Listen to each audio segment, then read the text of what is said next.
Muchas personas asumen que, debido a que China es un país comunista, está extremadamente centralizado. Pero en realidad, no. Es el país más descentralizado del mundo, con el 80% de su gasto gubernamental, su presupuesto, siendo gastado localmente por provincias, ciudades, condados y así sucesivamente. Y esa es una de las razones clave por las que China es tan rápida. Es porque ha implementado en sistemas de una potencia extrema entre todos sus entidades locales.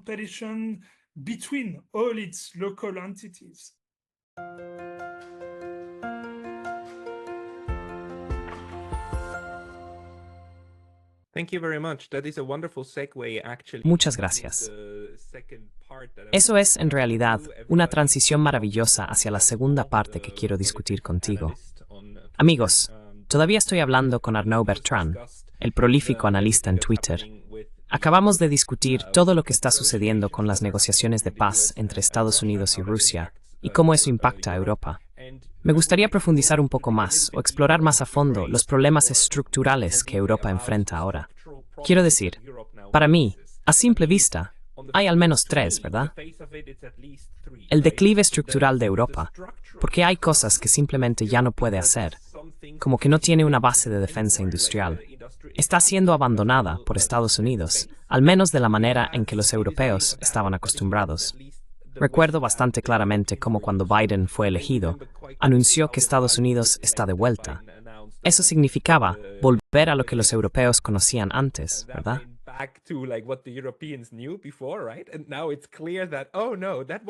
Y ahora está claro que, oh no, Trump no fue solo una anomalía, no fue solo un fallo. No, este es el sistema que está cambiando. Y si miras la configuración que Trump tiene con los republicanos ahora, con Vance posiblemente siendo el próximo, ya sabes, tomando las riendas después de él, quiero decir, podrías esperar otros 8 años después de estos 4 años, ¿verdad? Eso está en las cartas ahora. Y luego el tercer problema es, por supuesto, la contracción económica relativa. Quiero decir, aparte del hecho de que Europa está siendo desindustrializada en este momento, su base económica actual es mucho más pequeña en comparación con el resto del mundo, porque el resto del mundo ha crecido, ¿verdad? Los europeos ahora son económicamente mucho menos importantes de lo que solían ser hace 40, 50 años. Puedes hablar sobre eso. It's en trams en todos los problemas estructurales que Europa tiene en este momento.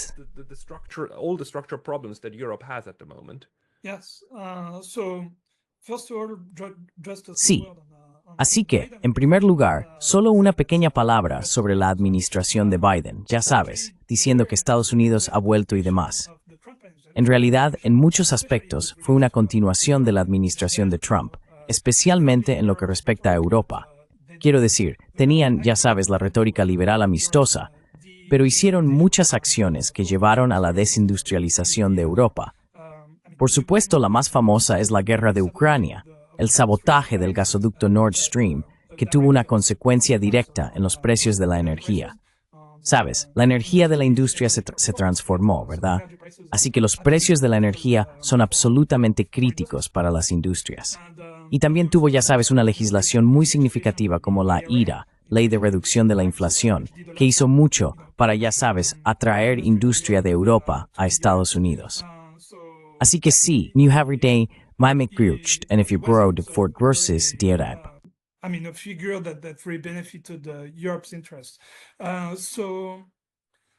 Structural problem. Entonces, el problema estructural, de nuevo, como dije antes, creo que el principal problema estructural es la mentalidad. Primero que nada, siempre tienes que empezar con eso.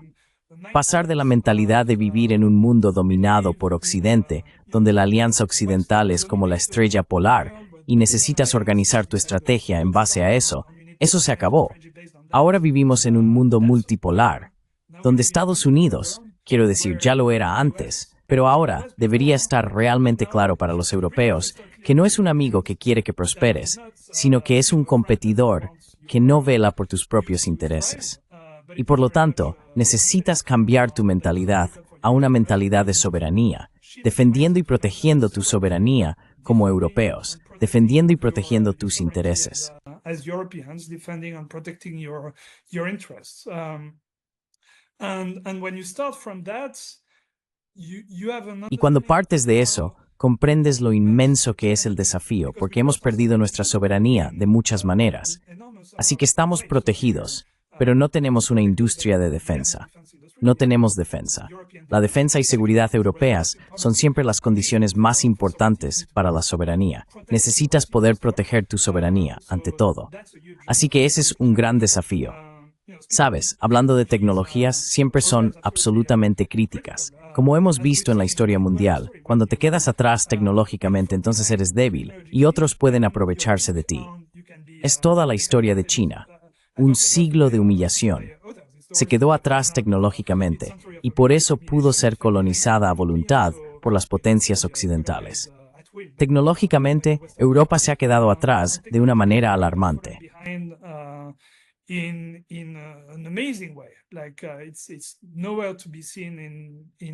Como no se ve por ningún lado en la mayoría de las tecnologías que cuentan para el futuro.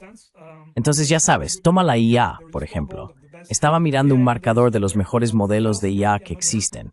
El primer modelo europeo está en el puesto 34 de la lista, después de solo modelos chinos y estadounidenses.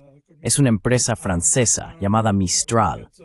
Y ya sabes, mira, no sé, otras tecnologías que importan para el futuro, como la robótica, por ejemplo. Creo que la robótica va a ser absolutamente enorme. En algún momento vamos a tener robots humanoides ayudándonos en todas nuestras tareas. Eso va a llegar, creo, bastante pronto. China y Estados Unidos están bastante avanzados en ese sentido. China tiene esa empresa llamada Unitree. En Estados Unidos, Tesla está trabajando en su robot humanoide. Olvidé el nombre ahora mismo. On its humanoid robot, I forgot the name right now, Prometheus or something like that. Prometeo o algo así. Mientras que los robots de Europa simplemente no tienen uno. Así que se necesita mucho esfuerzo para cambiar eso, porque de lo contrario va a seguir quedándose atrás. Para permitir eso, necesitas hacer muchos cambios estructurales. Necesitas ser más atractivo para los científicos. Hay muchos científicos europeos en los y en otros lugares. Necesitas ser atractivo para que regresen. Necesitas pagarles más. Sabes, los salarios para los científicos en Europa son extremadamente deprimentes, especialmente cuando los comparas con los de Estados Unidos o China. Así que, sí, es casi abrumador cuánto trabajo se necesita hacer para que Europa vuelva a la carrera. Pero no hay opción. Se necesita hacer. Sabes, mejor empezamos ahora. De lo contrario, vamos a estar aún más atrás.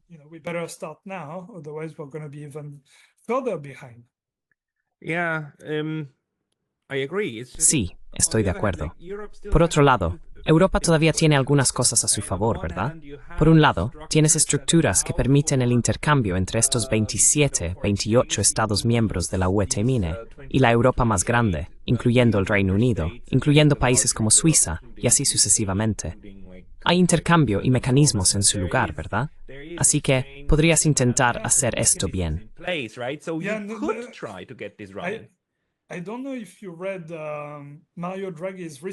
No sé si leíste el reciente artículo de Mario Draghi en el FT. ¿Qué escribió?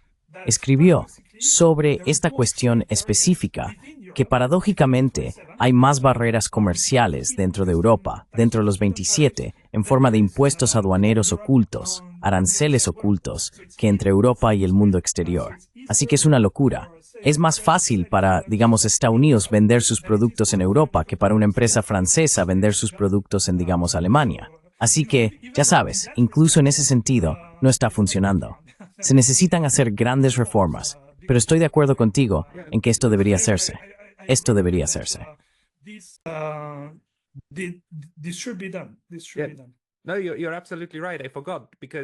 No, tienes toda la razón. Lo olvidé. Porque si tienes un acuerdo de libre comercio con la UE, ese acuerdo cuenta para todos los Estados miembros. Pero como Estado miembro, estás sujeto a las normas y regulaciones de la UE sobre qué hacer para vender dentro de la UE.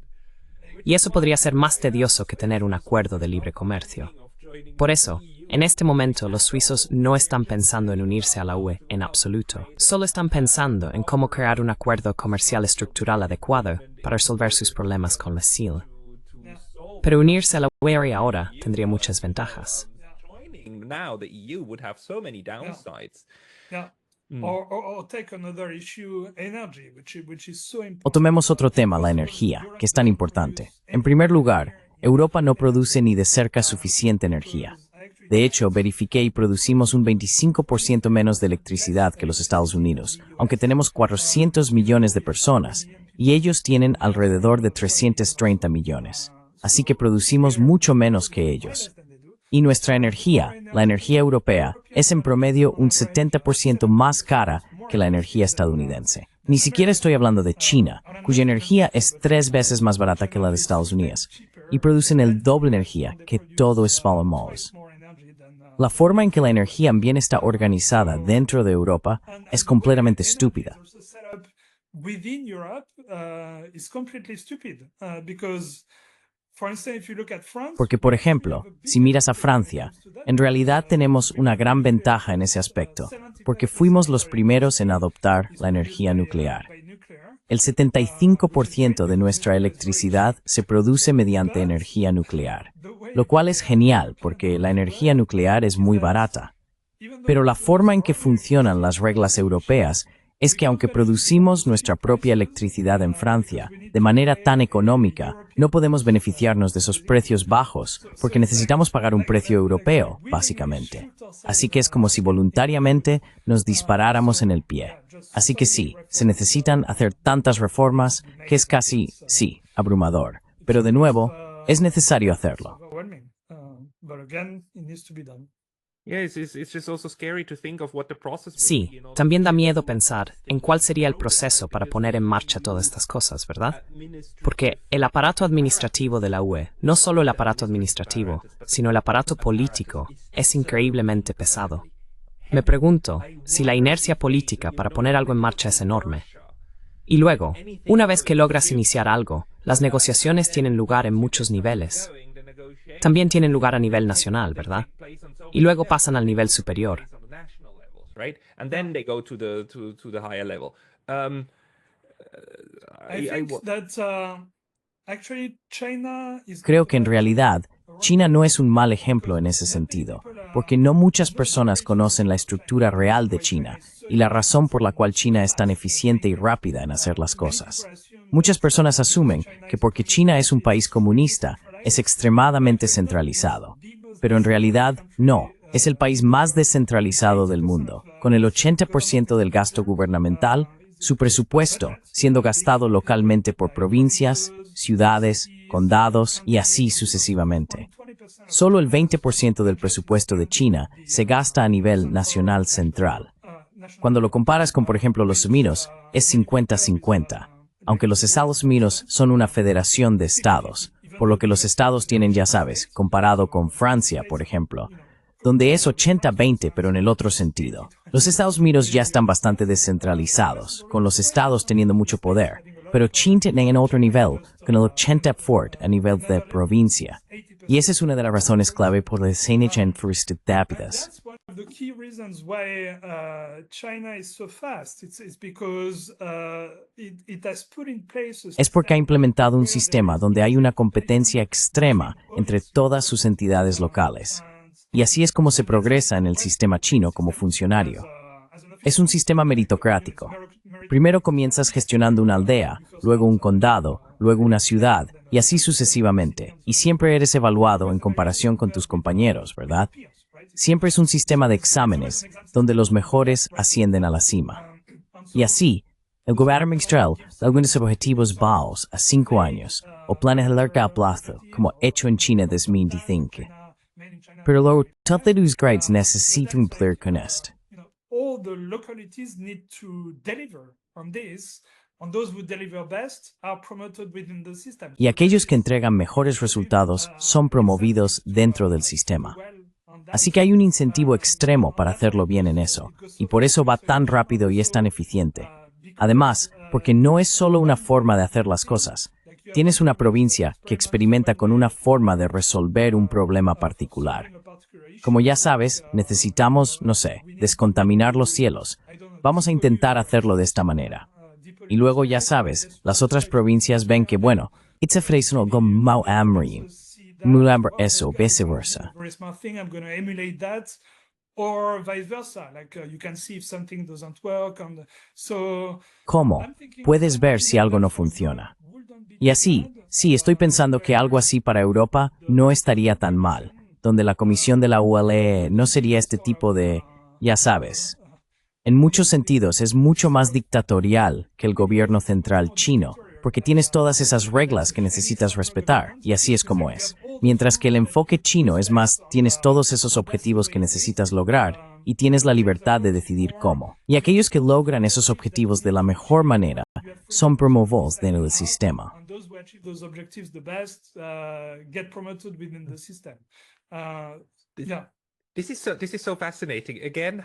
Esto es tan fascinante. Nuevamente, como básicamente China funciona de manera opuesta a como pensamos que lo hace, y cómo, cuando analizamos la Unión Europea, en realidad también funciona de manera opuesta a como pensamos. Pero si lo reducimos a lo más fundamental, ¿estarías de acuerdo en que la diferencia en los modelos es que la Unión Europea crea esto? Debe ser. Los pepinos deben tener esta curvatura. De lo contrario, no se pueden vender. Y los chinos dicen como no, debería ser. Los pepinos deberían tener esta curvatura. Pero te dejaremos probarlo. Es debe versus debería. Bueno, la diferencia con los chinos es que ni siquiera hablan del pepino. Sí, bueno, estoy dando el ejemplo porque es un ejemplo tan ridículo de la Unión Europea.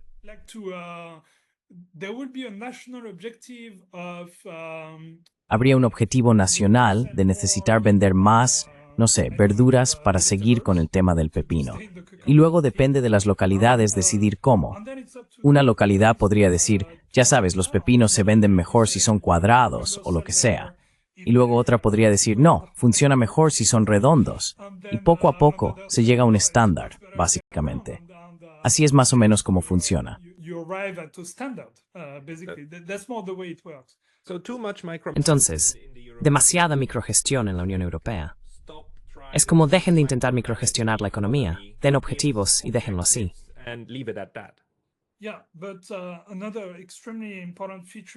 Sí, pero otra característica extremadamente importante del gobierno central chino, y no sé si eso es aplicable a los Estados Unidos o Europa, es que al final del día, el gobierno central es una organización de recursos humanos. Es recursos humanos quien decide quién es promovido, ¿verdad? Esa es su característica más importante. Es un departamento de recursos humanos, y eso es lo que hace que todo el sistema funcione. Porque sabes como político que tu carrera depende de tu éxito basado en los objetivos de China como país, ¿verdad?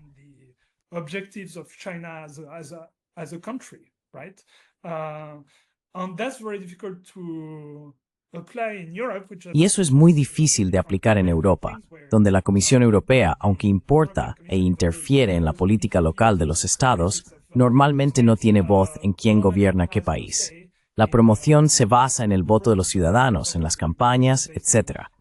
Así que, sí, eso es bastante diferente. Entonces, podrías pensar en un sistema dual, donde tengas a los políticos que son elegidos, pero luego tienes todo un estado administrativo detrás, donde el sistema de promoción funciona de manera diferente, más basado en este tipo de sistema meritocrático. No lo sé. Pero es importante tener en cuenta que eso es lo más importante. Esa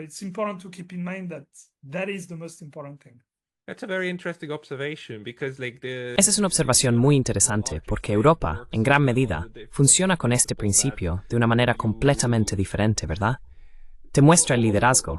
En el liderazgo, las personas son promovidas y terminan... Hay olvidé cómo se llama. Este principio de promover a las personas hasta su nivel óptimo de incompetencia. Mientras seas competente, asciendes. Y tan pronto como estás en una posición donde ya no eres competente, te quedas atascado y te quedas allí.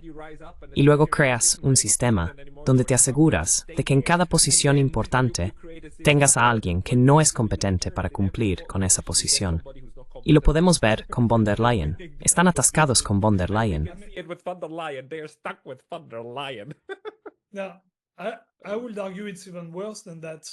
Ahora, yo diría que es incluso peor que eso.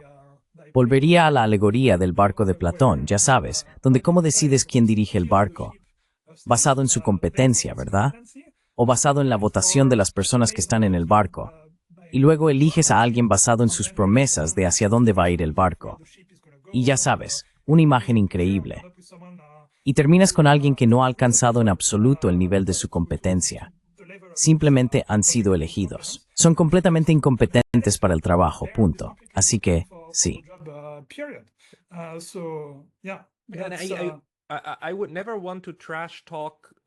Nunca querría hablar mal de la democracia, pero es muy importante reconocer los desafíos estructurales que impone un determinado sistema, ¿verdad?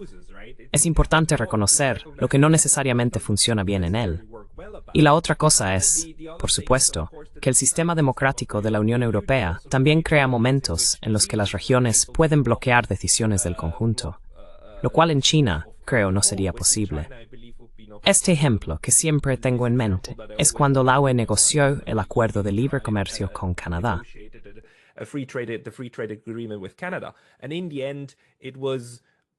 Y al final creo que fue Valonia en Bélgica la que lo bloqueó. ¿Fue Valonia o fue la otra? Fueron las tierras flamencas. Pero creo que fue Valonia la que lo bloqueó porque para crear un tratado a nivel de la Unión Europea necesitas el visto bueno de todos los estados. Y para obtener el visto bueno de Bélgica necesitas el visto bueno de todas las diferentes regiones. Y como Valonia lo bloqueó, se podía bloquear a nivel de la UE. Así que eso creo, también es algo que en China no sería posible. Pero eso está simplemente integrado en el sistema de cómo funciona la Unión Europea.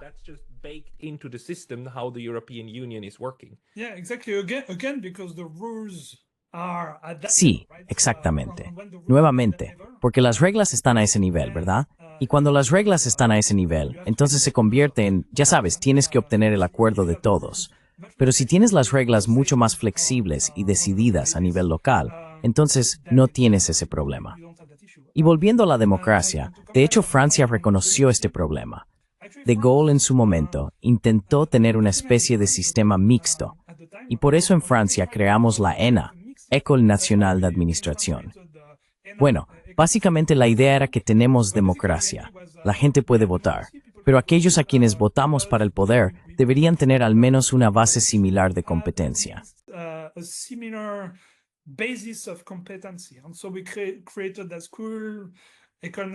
Y así creamos una escuela, la École Nationale d'Administration, que seleccionaba a los mejores estudiantes de Francia, basándose en exámenes para que fueran ellos quienes administraran el Estado. Ascenderían en sus carreras hasta llegar a un lugar donde pudieran liderar un partido y competir contra otros para ser votados al poder. Así que ese era un poco el sistema francés, según lo pensó de Gaulle, que creo que es un muy buen compromiso, porque es un problema. Este problema, donde puedes votar por cualquiera.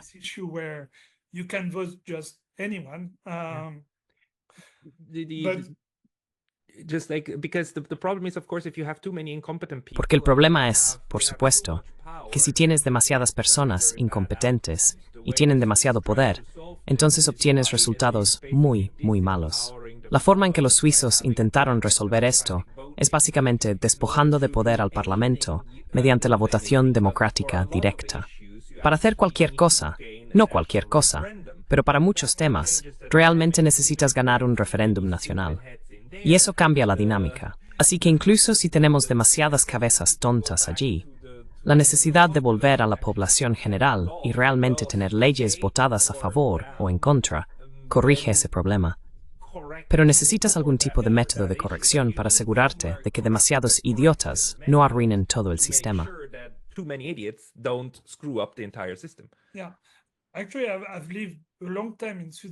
Sí, de hecho he vivido mucho tiempo en Suiza. Como sabes, viví allí durante 7 años. Creo que el sistema suizo es en realidad el más cercano que puedes encontrar en Europa al sistema chino, porque también es extremadamente local, ¿verdad? Así que tienes el cantón e incluso a un nivel más local, tienes mucha toma de decisiones local por parte de la gente a través de referendos.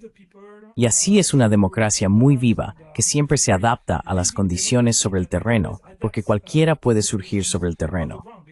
De hecho, reconozco que hay este gran problema donde vivo en mi ciudad o en mi cantón. Quiero hacer algo al respecto. Puedes hacer algo al respecto. Y así es como el sistema siempre corrige el rumbo basado en la realidad, ¿verdad? Sí. Based on reality, right?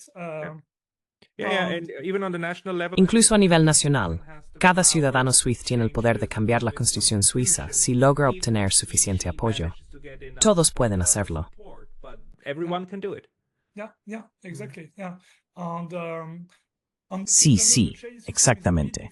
Y aunque el sistema chino es un poco diferente, el hecho de que también sea extremadamente local, con personas cercanas a la población local tomando las decisiones, que entienden la realidad sobre el terreno, y esas personas están realmente cerca de la población. Quiero decir, no es como si estuvieran muy alejadas de la gente. Existe esa mentalidad de mantenerse cerca de la gente.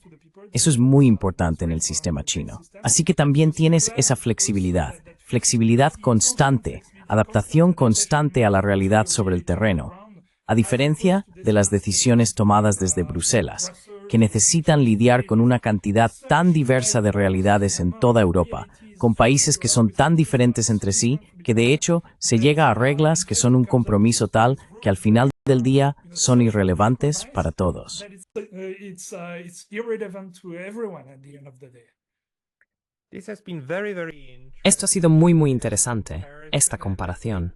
Y creo que hay mucho que aprender y mucho de lo que beneficiarse de esto. Arnau, las personas que quieran seguirte deberían ante todo ir a tu Twitter, ¿verdad? Yes. Sí. Es Arnaud Bertrand. Solo tienes que buscar en Google Arnaud Bertrand Twitter y me encontrarás. You will find me. Y si lo pienso, lo pondré en la descripción, porque a menudo lo olvido. Lo siento todo. Muchas gracias por tu tiempo hoy. Gracias, Pascal.